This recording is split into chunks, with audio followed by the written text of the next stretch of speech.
Hello guys, study with পূর্ণির চ্যানেলে তোমাদের সবাইকে ওয়েলকাম। আজকে আমি ক্লাস 5-এর বাংলা বইয়ের পার্ট নং 4 পেটুক দাসের স্বপ্ন এই কবিতার আমি অল ক্রিয়াকলাপ তোমাদের সঙ্গে আলোচনা করব। অ্যান্ড আমার চ্যানেলে যদি নতুন কেউ ভিজিট করে থাকো তাহলে অবশ্যই চ্যানেলটাকে লাইক, শেয়ার অ্যান্ড সাবস্ক্রাইব করে নেবে পরবর্তী ভিডিও পাওয়ার জন্য। তাহলে দেখে নাও এই কবিতার ক্রিয়াকলাপের দেখে নাও কখন কোন প্রসঙ্গে নিচের কথাগুলো গদাইচরণ ভেবেছেন। তাহলে এটার উত্তরে ক নম্বর দেখে নাও, ইচ্ছা মতো খাবার খেয়ে ভরতে হবে পেটটা। তাহলে তুমি উত্তরে বলবে, বিকেল বেলা পড়তে বসে বালক গদাইচরণ খাওয়ার কথা ভাবতে থাকে। সে ভাবে কি কি খেলে তার পেটটা ভরবে। ভাবতে ভাবতে তার ঘুম আসে এবং সে এক স্বপ্নের রাজ্যে চলে যায়। সেখানে শুধু আছে নানা রকম খাবার দাবার আয়োজন। কোথাও দেখা যাচ্ছে মোহনভোগের রাস্তা, তো কোথাও দেখা যাচ্ছে গাজর গাছের খাজা খাস্তা ঝুলে আছে। কোথাও উঠছে বুদের গুঁড়ো, পথে কাকর মুরকি, কোথাও গাছে গাছে চন্দ্রপলি ঝুলছে। ঝাড়ের ঝাপটায় আজকে পাটিসাপটা ঝরে পড়ছে। সন্দেশ দিয়ে গাঁট বাঁধানো দুধের নদী, শরবতের ঝর্ণা, ক্ষীর দিঘিতে ফুটছে লাল টকটকে পান্তপদ্ম, আর পদ্মগুলো লুচির মতন ফুলে অনবরত কাঁপছে। দই এবং পায়াসে নদী নালা সব ভরে উঠেছে, যা দেখে গদাই অবাক। সে তখন ভাবলো আগে স্নানটা সেরে নেবে, তারপর ইচ্ছে মতো পেট ভরে খাবার খাবে। তারপর নেক্সট কোয়েশ্চেন হলো, উচিত মতো ভরতে পারে পেটটা তাহার কি খেলে। তাহলে উত্তরে বলবে, বিকেল বেলা যখন পেটুক গদাইচরণ পড়তে বসে তখন সে পড়া বাদ দিয়েও বিষয়ে ভাবতে বেশি ব্যস্ত ছিল। সে ঠিক কি খেলে তার পেটটা ভরবে, সন্দেশ না রসগোল্লা না মুরকি, গজা কচুরি না বাবরি, পায়াস পোলাও লুচি। তারপর নেক্সট দেখে নাও, নিচের শব্দগুলোর অর্থ শব্দ সম্ভার থেকে খুঁজে নিয়ে লিখো। তো দেখে নাও কিছু শব্দ দিয়ে দিচ্ছে, তাহলে তুমি অর্থ লিখবে। প্রথম দেওয়া আছে আজকে শব্দের অর্থ হয়ে যাবে চালের গুঁড়ো দিয়ে তৈরি এক ধরনের পিঠে। আবেশ হয়ে যাবে বিবলতা বা আসক্তি। ভূমি হয়ে যাবে জমি মাটি। ছানি হয়ে যাবে চোখের মনিতে হওয়া এক ধরনের রোগ। তারপর খাজা হয়ে যাবে এক ধরনের মিষ্টি দ্রব্য। সুরকি হয়ে যাবে ইটের গুঁড়ো। অবিশ্রান্ত হয়ে যাবে অনবরত। তারপর নেক্সট দেওয়া হলো, কবিতাটিতে যে যে খাদ্যবস্তুর নামের উল্লেখ আছে সেগুলো একটি তালিকা তৈরি করো। তাহলে আমরা কবিতাটিতে কি কি খাদ্য দ্রব্য পেলাম সেটি দেখে নাও।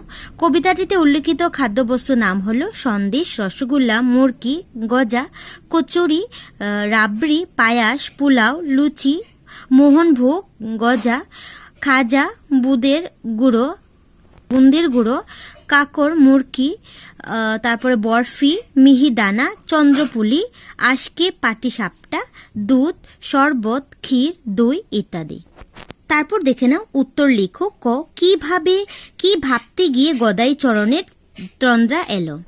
উত্তরে তুমি বলবে, পড়তে বসে পেটুক গদাইচরণ ভাবতে লাগলো ঠিক কোনটা খেলে তার পেটটা পুরোপুরি ভরবে। সন্দেশ খেলে নাকি রসগোল্লা, মুরকি, গজা, কচুরি খেলে নাকি রাবড়ি, পায়াস এবং অনেক লুচি। খাবারের কথা ভাবতে ভাবতে পেটুক গদাইচরণ তন্দ্রা এলো এবং সে চলে গেল খাবার রাজ্যে। কোশ্চেন নাম্বার খ দেখে নাও, স্বপ্নে সে কোন রাজ্যে গিয়ে পৌঁছালো। উত্তরে বলবে, পড়তে বসে তন্দ্রা এলে গদাই চলে যায় এক নতুন রাজ্যে। সেখানে আছে শুধুই খাবার আর খাবার। মোহনভোগের রাস্তা থেকে শুরু করে ক্ষীরের নদী পর্যন্ত, যা দেখে গদাই একেবারে অবাক। নেক্সট কোশ্চেন নাম্বার গ হলো, সেখানকার রাস্তাঘাট এবং ঘর দুয়ার কিসের তৈরি। উত্তর, গদাই এর স্বপ্নের রাজ্যের রাস্তাঘাটগুলো মোহনভোগ দিয়ে এবং ঘর দুয়ারগুলো ছানা দিয়ে তৈরি। নেক্সট ঘ নম্বর হলো, চোখ খুলে সে কি দেখতে পেল। উত্তরে বলবে, স্বপ্নে রাজ্যে গদাইচরণ যেই ভাবলো ক্ষীর দিঘিতে স্নানটা সেরে ইচ্ছে মতো খাবার খাবে তখনই এক সিপাই এসে তার কানটা মলে দেয় আর গদাই এর ঘুম যায় ভেঙে। চোখ খুলে সে দেখে মাস্টার মশাই বড় বড় চোখ করে তার কানটি মলে ধরছেন। তারপর নেক্সট দেখে নাও শূন্যস্থান পূর্ণ করো। তো দেখে নাও শূন্যস্থান পূর্ণ। গাছে গাছে চন্দ্রপলি, আজকে পাটি সাপটা, পড়ছে ঝড়ে যেমনি জোরে, লাগছে ঝড়ের ঝাপটা। সন্দেশেতে ঘাট বাঁধানো, দুধের নদী বয় রে, সর্বতেরই ঝর্ণা ঝরে, আর কথা কি হয় রে। তারপর নেক্সট দেখে নাও দলে আলোচনা করি শব্দগুলির পার্থক্য বুঝে বাক্য রচনা করো। তো দেখে নাও এখানে পদ্ম দিয়ে দিচ্ছি, ভোজন দিয়ে দিচ্ছে, ভোজন দিয়ে দিচ্ছে, আবার ভোজনও দিয়ে দিচ্ছে। তাহলে তুমি রচনা করবে। তাহলে তুমি পদ্ম দিয়ে বলবে চৈতন্য দেবকে নিয়ে অনেক পদ্য লেখা হয়েছে। পদ্ম দিয়ে হবে যেটা পদ্ম মিন্স কবিতা, আর পদ্ম হয়ে যাবে পদ্ম অনেক বর্ণের হয়, এক ধরনের ফুল। ভোজন হয়ে যাবে ভোজন শুনলে মন শান্তি থাকে, দেব মহিমার কীর্তন। আর ভোজন হয়ে যাবে আজ মাস্টার মশাই আমাদের অনেক ধরনের ভোজনের স্বাদ মিটিয়েছেন, যেটা হলো খাদ্য। ঠিক আছে, তারপর দেখে নাও নৌকা থেকে উপযুক্ত অব্যয় পদ খুঁজে নিয়ে নিচের বাক্যগুলো সম্পূর্ণ করো। তাহলে নৌকার মধ্যে কিছু বাক্য উপযুক্ত অব্যয় পদ দিয়ে দিচ্ছে, সেটা তুমি এখানে ইউজ করবে। তাহলে দেখে নাও আমি অলরেডি করে দিচ্ছি, তোমরা একবার দেখে নাও। ক রমলা ও রহিমলা দুই বান্ধবী, ও লিখে লাগিয়েছে। ঠিক আছে, নেক্সট 6 নম্বর বিদ্যাই পরম ধর্ম, তাই মনোযোগ দিয়ে পড়াশোনা করবে। গ হবে একটি ঘর অথবা চেয়ারের ছবি আঁকো। গ হয়ে যাবে মেয়েটি দেখতে সুন্দরী কিন্তু বিদ্যাহীন।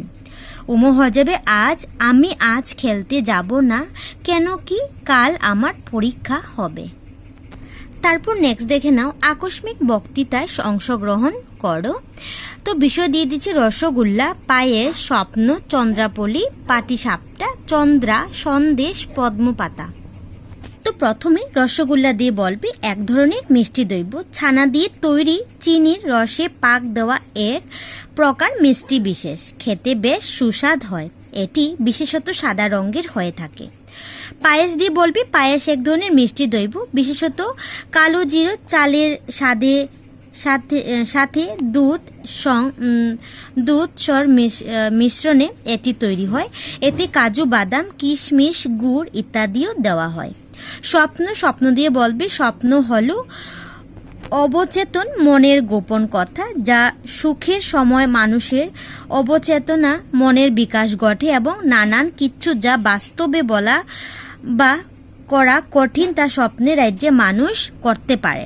চন্দ্রপলি দিয়ে বলবে এক ধরনের পিঠি, ময়দা জল দিয়ে মেখে তাল পাকিয়ে তা থেকে ছোট ছোট গোল গোল করে তাতে নারিকেল চিনি বা গুড় দিয়ে কষানো দিয়ে গোল টুকরোকে মুখ বন্ধ করে দুপাশে চাপ দিয়ে সাজ তৈরি করা হয়, খেতে খুবই সুস্বাদ।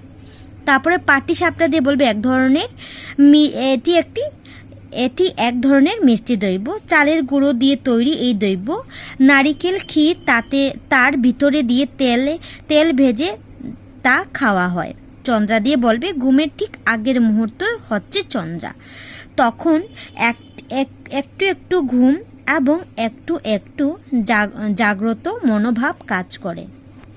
তারপর সন্দেশ দিয়ে বলবে সন্দেশ এক ধরনের মিষ্টি দ্রব্য, চারকোনা বিশিষ্ট এই মিষ্টি শুকনো হয়, সাদা রঙের হয় এবং ছানা দিয়ে তা তৈরি, খেতেও বেশ সুস্বাদ।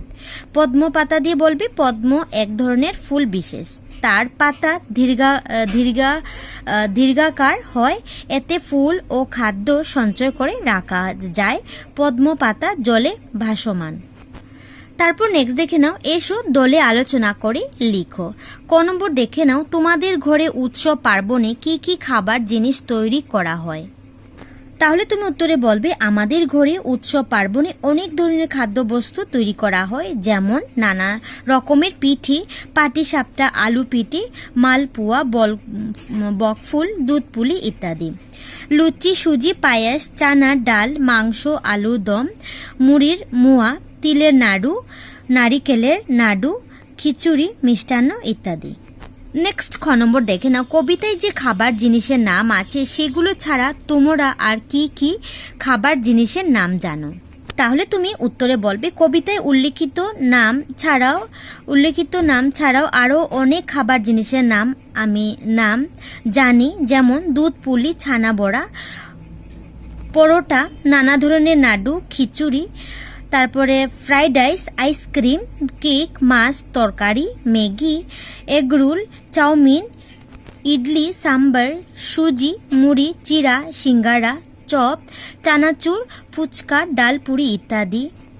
তারপর নেক্সট 9 নম্বর দেখে নাও, তোমার পছন্দের খাবার জিনিস ছবির খাতায় এঁকে নিচে নাম লিখো। তাহলে এইভাবে তুমি কপিতে